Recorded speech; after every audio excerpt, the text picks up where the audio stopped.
Bonjour, dans ce tutoriel, nous allons voir ensemble comment créer facilement et rapidement un questionnaire dans Forms de Microsoft. Je me suis pour ce faire rendu sur forms.office.com et je m'y suis identifié avec mon compte éducation. Je vous expliquerai après les avantages et les inconvénients. Toutefois, il faut savoir que l'on peut créer ce genre de questionnaire avec un compte basique lié à une adresse Outlook ou Hotmail par exemple. Pour commencer, je clique simplement sur « Nouveau questionnaire », questionnaire auquel je vais donner un titre. Je peux également y ajouter une description. Dans l'exemple que je vais vous proposer, j'ai déjà préparé préalablement quelques questions que je vais mettre ici sur le côté afin de gagner du temps.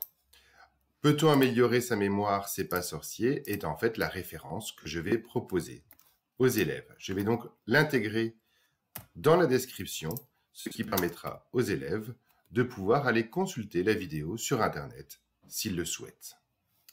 Je vais ajouter une première question qui sera une question à choix multiples, la question étant quelle partie du cerveau intervient dans le stockage des informations à long terme. Il faut choisir la bonne réponse.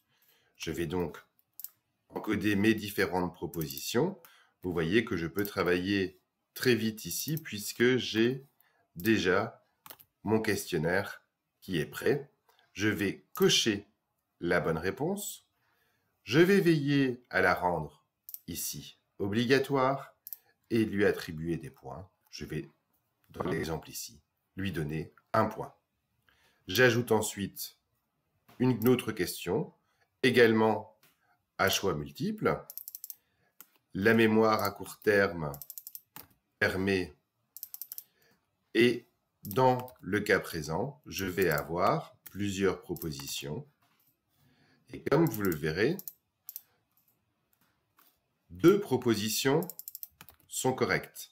Je vais donc devoir cocher plusieurs propositions ici, afin de pouvoir rendre la première correcte, ajouter encore d'autres propositions, et enfin ajouter une dernière proposition qui, elle aussi, sera correcte. Je n'oublie donc pas de cocher la case bonne réponse. Estimant qu'il y a ici 2 bonnes réponses, je vais donner par exemple 2 points ici à mon exercice. Je vais continuer avec une autre question à choix multiples. À quel type de mémoire Martin fait-il appel? Première proposition, lorsqu'il skie avec ses amis. J'ai 3 propositions. 1, la mémoire sémantique. 2, la mémoire procédurale. Et 3, la mémoire sémantique. Dans le cas présent, c'est la mémoire procédurale qui est la bonne réponse et j'accorde un point. Toutefois, si vous voyez sur le côté droit, j'ai 2 autres questions du même type. Afin d'éviter de recommencer à chaque fois, je vais utiliser le bouton « Dupliquer ». Je vais copier la question. J'ai bien ma question ici précédente. Il me suffit simplement d'aller remplacer la suite de ma proposition ici, de modifier la bonne réponse, puisqu'ici c'est sémantique. Je vérifie bien, je la copie une troisième fois. Il me suffit à nouveau de modifier et de cocher la bonne réponse. Je termine ici avec mes questions. Je peux regarder et voir un aperçu. Comme vous le voyez, j'ai mon questionnaire qui se présente ici. Je vais pouvoir lui donner éventuellement un thème que je trouve plus approprié, une couleur, un dessin si je le souhaite. Je vais pouvoir donner simplement un fond de couleur si je veux garder quelque chose de plus simple. Je peux également, si je le souhaite, ajouter, comme vous le voyez ici, une image. Mon questionnaire ayant trait à la mémoire, je vais pouvoir faire une recherche et voir si je trouve des images correspondantes. Vous le voyez ici, je tombe davantage sur des images de mémoire d'ordinateur. Il ne faut donc pas hésiter à chercher avec d'autres mots-clés quelque chose qui me paraîtrait plus indiqué. Dans mon cas, par exemple, un cerveau. Je vérifie à nouveau au niveau de l'aperçu. Le questionnaire me semble correct. Je décide à présent de le partager avec mes étudiants. Comment vais-je faire? Je vais cliquer sur le bouton « Partager ». Attention, me trouvant actuellement dans un compte « Éducation », vous voyez que par défaut, seuls les membres de mon organisation peuvent répondre. Cela signifie en substance qu'il faut que mes élèves disposent d'une adresse Microsoft Éducation 365.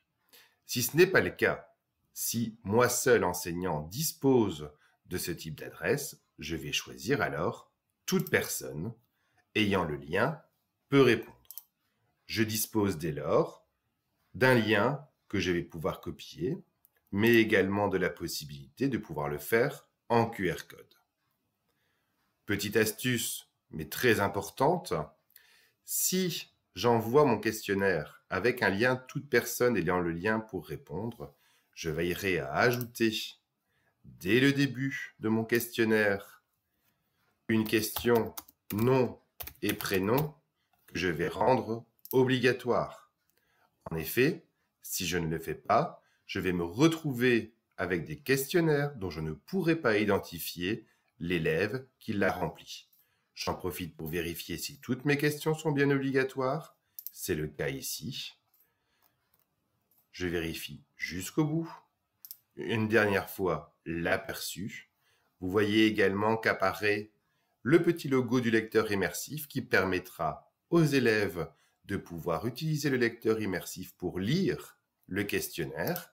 Et donc, dans mon cas, vous allez voir ici que je vais passer dans le lecteur immersif pour pouvoir adapter mon environnement de travail automatiquement. Une manière simple, efficace et rapide de proposer un questionnaire à ses élèves.